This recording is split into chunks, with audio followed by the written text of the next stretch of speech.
اللہ نے ہمیں حضور اکرم صلی اللہ علیہ وسلم جیسا قائد نصیب فرمایا. اللہ نے ہمیں تمام آسمانی کتابوں اور صحیفوں کی سردار کتاب قرآن مجید ہمیں عطا فرمایا. اللہ نے ہمیں نبی اکرم صلی اللہ علیہ وسلم کے ذریعے آخری دین عطا فرمایا. اللہ نے ہمیں وہ امت بنایا کہ جس امت پر اللہ کہتا ہے میں نے اپنی ساری نعمتوں کی انتہا کر دی ہے. اس لیے ہم پر گزشتہ امتوں کی بنسبت اللہ کا شکر زیادہ واجب ہے،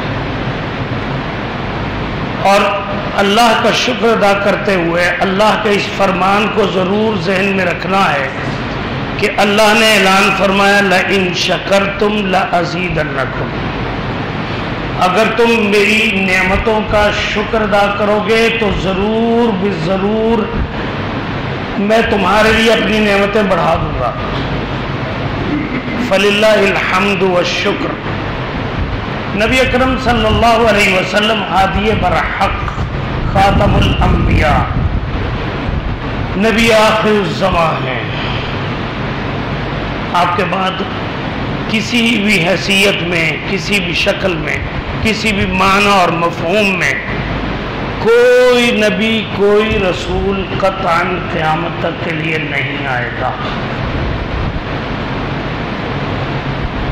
ہمارے استاد محترم کی ایک لطیف سی خوبصورت سی عادت ہے مولانا یوسف خان صاحب کی، کہ وہ گفتگو کرتے ہوئے کہتے ہیں بھی قیامت کی 15 تاریخ تک ایسا نہیں ہوگا. تو میں نے پوچھ لیا کہ حضرت پھر 15 تک کا تو آپ نے اصول بیان کر دیا، آگے کہنے لگے آگے پھر وہاں 15 کو بتائیں گے، یعنی کبھی بھی نہیں آئے گا. اور یہ اعزاز ہے ہمارے لیے کہ ہمیں سید الانبیاء محمد الرسول اللہ صلی اللہ علیہ وسلم جیسا قائد عطا فرمایا اللہ نے. اور یہ اعزاز چند شرطوں کے ساتھ مشروط رکھا گیا. جب کسی کے لیے کوئی اعزاز رکھا جاتا ہے تو ظاہر ہے بہت ساری شرطیں اور بہت ساری ایسی امتحان کی چیزیں ہوتی ہیں کہ جنہیں عبور کر کے جا کے انعام تک انسان پہنچتا ہے. تو شرط ہمارے لیے ایک ہی رکھی بڑی، اور وہ کیا ہے؟ اطیعوا اللہ و اطیعوا الرسول. اللہ اور اللہ کے رسول کی کامل و مکمل ہر وقت غیر مشروط اطاعت کرو. غیر مشروط ہر وقت، صرف مسجد میں آ کے نہیں، ہر وقت ہر جگہ. دکان پہ بیٹھے ہیں تب، بازار میں چل پھر رہے ہیں تب، گھر میں موجود ہیں تب، کسی بھی جگہ پہ کوئی بھی لمحہ ہماری زندگی کا ہے تو اطیعوا اللہ و اطیعوا الرسول، یہ ہم پہ اللہ کا حکم ہر جگہ لاگو ہوگا، ہم اس کے پابند ہوں گے. نبی اکرم صلی اللہ علیہ وسلم نے جو تعلیمات اللہ کی طرف سے امت کے لیے قیامت تک آنے والے لوگوں کے لیے اللہ کی طرف سے لے کر امت تک پہنچائیں، ان تمام تعلیمات کا خلاصہ نبی اکرم صلی اللہ علیہ وسلم نے جو زندگی میں ایک حج مبارک فرمایا، حجۃ الوداع بھی جسے کہا جاتا ہے، حجۃ الوداع. بعض لوگ غلطی سے اسے حجۃ الوداع کہتے ہیں، حجت نہیں ہے، یہ لفظ حج سے ہے. حجۃ الوداع آخری حج نبی اکرم صلی اللہ علیہ وسلم کی حیات مبارکہ کا.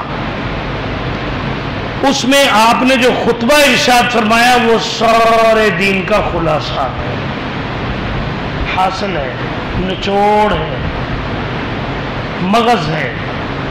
اسے ہم منشور انسانیت قرار دے سکتے ہیں بجا طور پر. وہ منشور انسانیت ہے.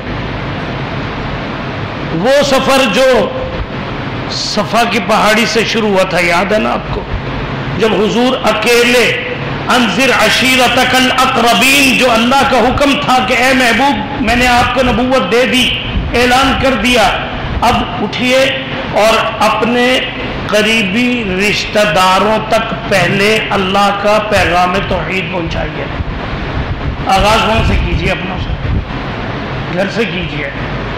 تو آپ صفا کی پہاڑی پہ کھڑے ہو کے فرما رہے تھے قولوا لا الہ الا اللہ تفلحوا.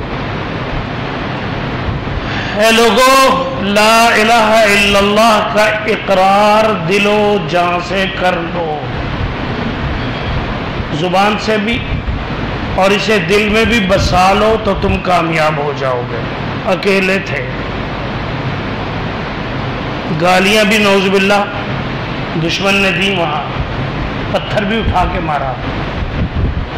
آج 23 برس کے بعد، ٹھیک اس دن سے 23 برس کے بعد، وہ 23 برس کا کٹھن ترین دور کہ جب نبی اکرم صلی اللہ علیہ وسلم کو ہر طرح سے اذیت دی گئی.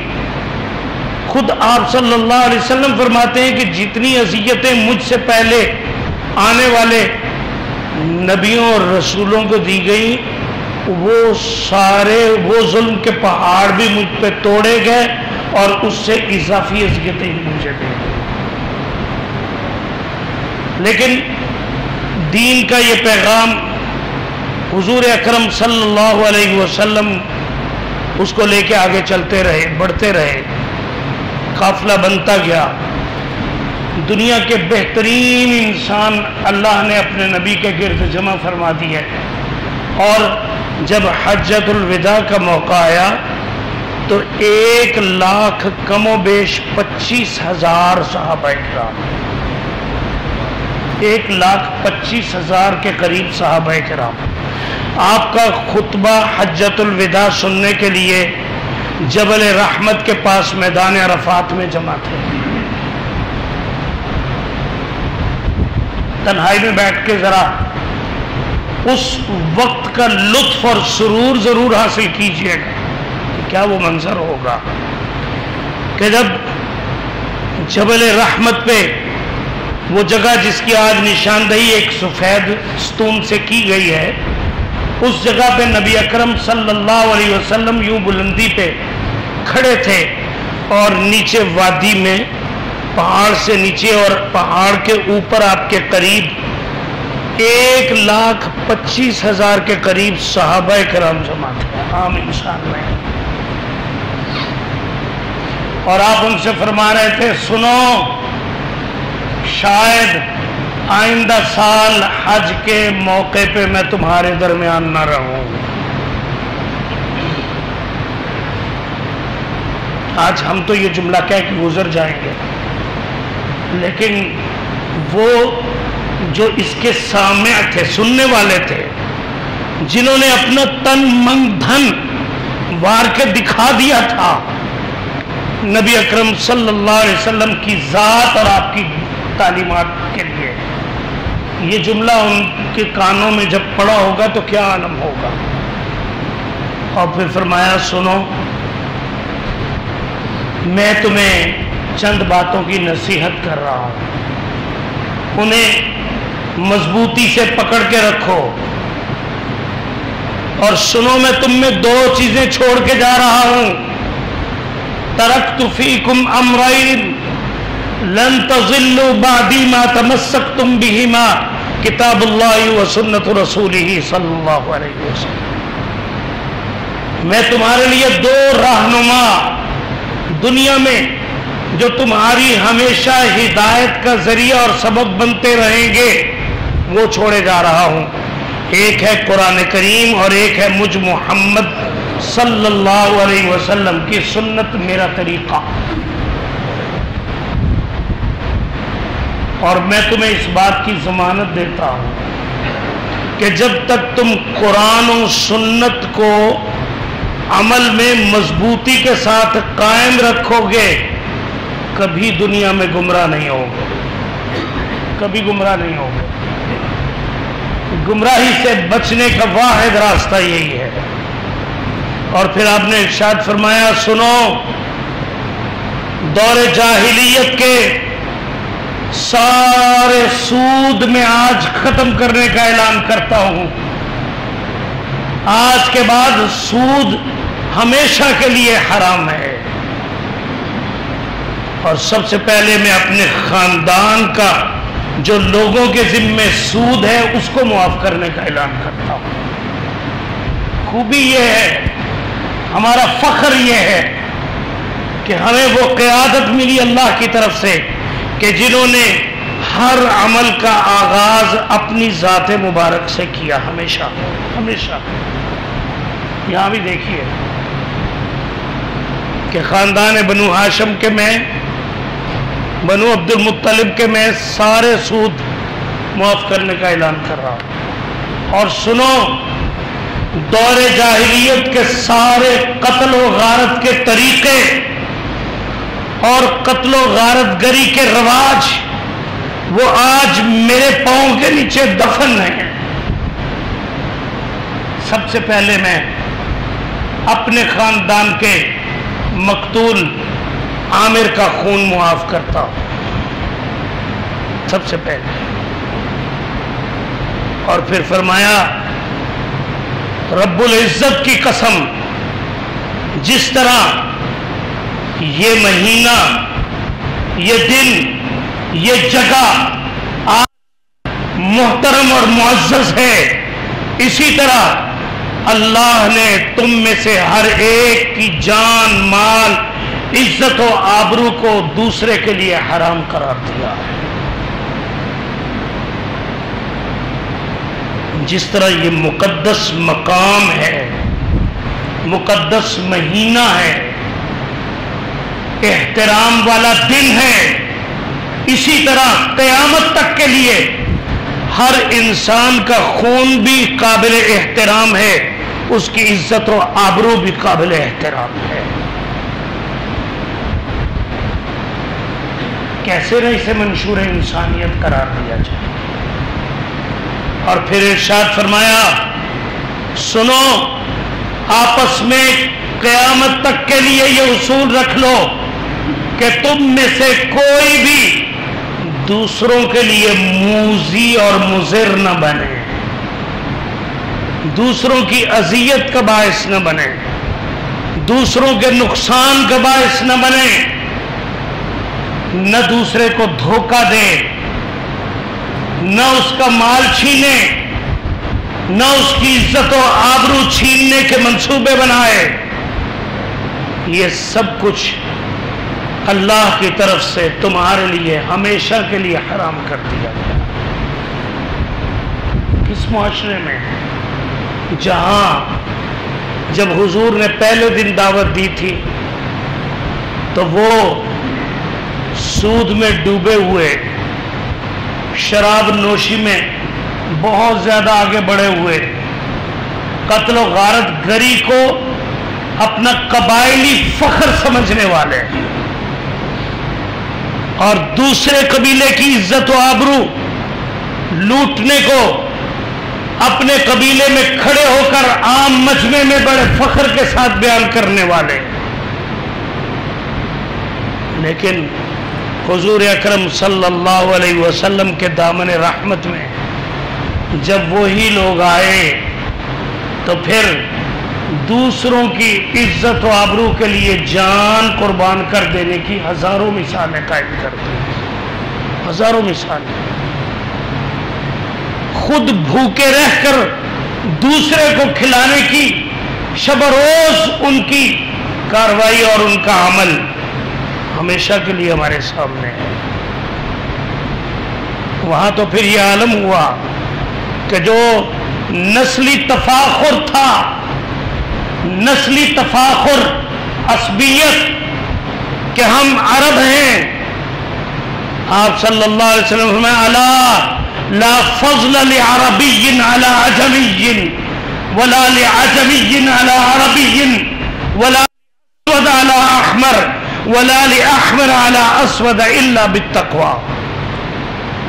سنو، کسی کو دوسروں پر اس وجہ سے فوقیت نہیں دی جا سکتی کہ وہ عرب کا رہنے والا ہے، یا اس وجہ سے فخر نہیں مل سکتا، اسے فوقیت دوسروں پر نہیں دی جا سکتی یہ کہتے ہوئے کہ یہ عجم کا رہنے والا ہے، اس کا رنگ گورا ہے، یہ اونچے خاندان سے تعلق رکھتا ہے. فرمایا یہ سب کچھ ختم، کوئی فضیلت دوسروں پر نہیں، الا بالتقوی، الا بالتقوی. کسی کو برتری مل سکتی ہے تو وہ تقوی کی وجہ سے مل سکتی ہے. جو جتنا زیادہ اللہ کا خوف رکھنے والا ہوگا اتنا ہی معزز بنے گا. عزت اور سربلندی کا معیار خاندانی تفاخر نہیں، رنگ نہیں، نسل نہیں، دولت نہیں، کوئی اونچا عہدہ نہیں، کوئی اقتدار نہیں. اس کے لیے ایک ہی معیار ہے کہ کون ہے جو تصویر بن جائے اس چیز کی کہ ان تخشى اللہ فی السر والعلن، کہ جس طرح ہم ایک دوسرے کے سامنے بڑے پارسا بن کے بیٹھے ہیں، کوئی نامناسب حرکت نہیں کر رہا کھلی آنکھوں کسی کے سامنے، اسی طرح جب وہ اپنی تنہائی میں جائے تب بھی اللہ کے ڈر سے اس کی یہی کیفیت ہو. یہ ہے تقویٰ، ان تخشى اللہ فی السر والعلن. لیکن ہوا کیا؟ جن بتوں کو حضور نے توڑا تھا، آج ہم نے، حضور کی امت نے بدقسمتی سے انہی بتوں کو پھر سے اپنے دلوں میں جگہ دے دی. وہ بت اور بڑے کر کے سجا لیے. حضور نے ظاہری بت بھی توڑے تھے 360 خانہ کعبہ کے ارد گرد جو تھے، مرکز توحید کے باہر، مرکز توحید کے باہر اور مرکز توحید کے اندر رکھے ہوئے، مرکز توحید خانہ کعبہ کی دیواروں میں نصب کیے ہوئے، گڑے ہوئے، انہیں توڑا تھا نا فتح مکہ کے دن. فتح مکہ کے دن جب صحابی کہتے ہیں آپ کے ہاتھ میں چھڑی اور آپ یوں اشارہ کرتے چلے جا رہے تھے، جاء الحق وزہق الباطل ان الباطل کان زہوقا، اور ہم دیکھ رہے تھے کہ وہ بت اوندھے منہ گرتے چلے جا رہے تھے. حضور انہیں اپنے پاؤں کی ٹھوکر سے، اپنی چھڑی سے گراتے چلے جا رہے. جو اونچے تھے بلایا علی نیچے بیٹھو. حضور نے خود جب یہ کہا تو ایک صحابی اور آگے بڑھے کہ میں آتا ہوں، میں بیٹھتا ہوں، میرے اوپر سوار ہو کے یہ توڑ دیا جائے. تو حضور نے فرمایا نہیں، میں نیچے ہوتا ہوں، تم مجھ پہ چڑھو کندھوں پہ اور میں پھر کھڑا ہوتا ہوں، یہ بت تم نے اوپر سے گرانے ہیں. گرائے بت، توڑے بت.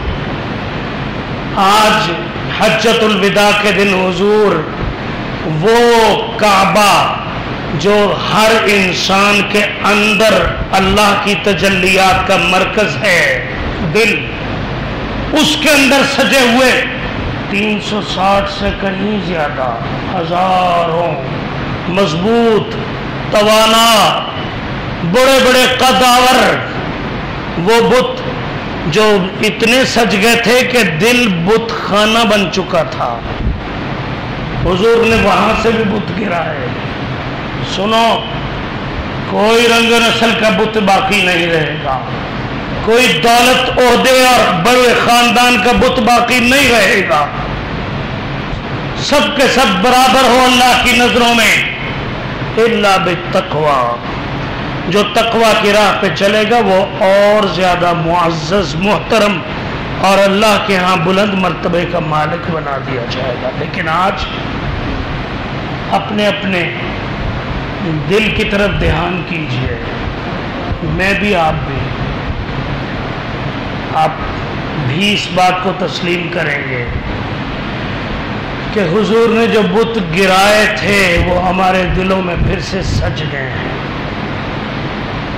گڑ گئے ہیں، مضبوطی پکڑ گئے ہیں، رنگ و نسل کا بت پھر سے توانا ہو گیا ہے، تعصب کا بت بہت زیادہ مضبوط ہو گیا ہے، شہرت، اقتدار، مالداری، بلند عہدہ، ان کے سارے بت وہ دلوں کے اندر اس طرح سے سج گئے ہیں کہ وہاں توحید کو باقی نہیں رہنے دیا، انہوں نے توحید کو باقی نہیں رہنے دیا۔ ہم سمجھ رہے ہیں کہ توحید پہ ہیں ہم، لیکن یہ دل میں سجے ہوئے بت کس شمار میں جائیں گے؟ وہاں تو صحابی اس قدر فکر مند ہوں، حضور اس قدر فکر مند ہوں، اور ہمیں فکر ہی کوئی نہیں۔ ہمارا اسلام کہیں بھی خطرے میں نہیں آتا، کہیں بھی جو مرضی کر لیں ہمارا اسلام پھر بھی دوسروں سے اونچا ہی رہتا ہے، پھر بھی ہمارے دعوے یہی رہتے ہیں کہ میں ہی سب سے اونچا ہوں دین کے معاملے میں، حالانکہ ایسا نہیں ہے۔ تو آج ہمیں یہ عہد کرنا ہے کہ حضور اکرم صلی اللہ علیہ وسلم نے انسانیت کا جو منشور دیا تھا، اس میں جو بت ریزہ ریزہ کیے تھے، ہم نے بھی وہ سارے بت اپنے دلوں سے کھرچ کے نکال دینے ہیں۔ نکالو گے نا انشاءاللہ؟ آج میں وہی الفاظ کہنا چاہتا ہوں، انہی الفاظ کو آپ تک پہنچانا چاہتا ہوں جو حضور اکرم صلی اللہ علیہ وسلم نے صحابہ سے ارشاد فرمائے تھے، اور اس میں ارشاد فرمایا تھا الا فلیبلغ منکم الشاہد الغائب، سنو تم جو یہاں موجود ہو نا، جو مجھ محمد صلی اللہ علیہ وسلم کی زبان مبارک سے یہ سارا کچھ سن رہے ہو، جو کچھ تم سن رہے ہو، تم سارے پابند ہو کہ یہ پیغام آگے ان تک پہنچا دینا جو یہاں سننے کے لیے موجود نہیں۔ دین کے پیغام کو آگے پہنچانا، یہ حضور اکرم صلی اللہ علیہ وسلم کا خطبہ حجۃ الوداع کے موقع پہ ہم سب کے لیے حکم مبارک ہے، حکم ہے، حکم، ترغیب نہیں، حکم۔ اللہ اللہ اللہ، عربی میں یہ لفظ استعمال ہوتا ہے جیسے ہم کسی کو بھی پوری طرح آگاہ ہو جاؤ، پوری طرح بیدار ہو کے سنو، خبردار رہو، غفلت نہ کرنا۔ فَلْيُبَلِّغْ مِنْكُمُ الشَّاهِدَ الْغَائِبَ، اور پھر ارشاد فرمایا آج میں تمہیں دو کمزوروں کے بارے میں خاص طور پہ نصیحت کرتا ہوں۔ معاشرے کے دو کمزور طبقات، میں ان کے بارے میں تمہیں خاص طور پہ نصیحت کرتا ہوں، سنو، جو تمہارے ماتحت ہیں ان کے ساتھ کبھی ظلم نہ کرنا، ان کے ساتھ کبھی ظلم نہ کرنا، ناانصافی نہ کرنا، ان کا حق بھی نہ مارنا، ان کے ساتھ دھوکے والا کوئی معاملہ نہ کرنا۔ اور دوسرا طبقہ ارشاد فرمایا تمہاری بیویاں میں ان کے بارے میں تمہیں خاص طور پہ اللہ سے ڈرنے کی نصیحت کرتا ہوں، اللہ سے ڈرنے کی نصیحت کرتا ہوں۔ وہ اللہ جس کے نام پہ تم نے انہیں اپنے لیے حلال کیا ہے، وہ اللہ جس کے نام پہ وہ نکاح کا عمل ہوا اور وہ تمہارے لیے حلال بنائی گئی اللہ کی طرف سے، اس اللہ کا خوف اپنی بیویوں کے معاملے میں ہمیشہ اپنے دل میں حاضر رکھنا، اس لیے کہ انہیں کمزور سمجھا جاتا ہے، جس کی وجہ سے ان پہ ظلم و جبر مردانگی کی علامت بعض لوگ سمجھنے لگتے ہیں. بعض لوگ حضور اکرم صلی اللہ علیہ وسلم کی سیرت مبارکہ ایسی نہیں ہے. ایک چھوٹی سی مثال، سفر کے دوران صحابیہ روایت کرتی ہیں کہ حضرت صفیہ رضی اللہ تعالی عنہ ام المومنین حضور کے ہمراہ سفر میں تھیں. جب کہیں اترتے سواری پہ سے کچھ دیر پڑاؤ ہوتا، ٹھہرتے اور پھر دوبارہ سفر کے لیے سواری پہ سوار ہونے لگتے تو تاجدار کائنات محمد الرسول اللہ صلی اللہ علیہ وسلم اپنی زوجہ حضرت صفیہ کی سواری کے پاس یوں بیٹھ جاتے کہ آپ کا گھٹنا مبارک یوں کھڑا ہوتا کہ وہ آسانی سے اس کے اوپر پاؤں رکھ کے سوار ہو جایا کرتی تھی.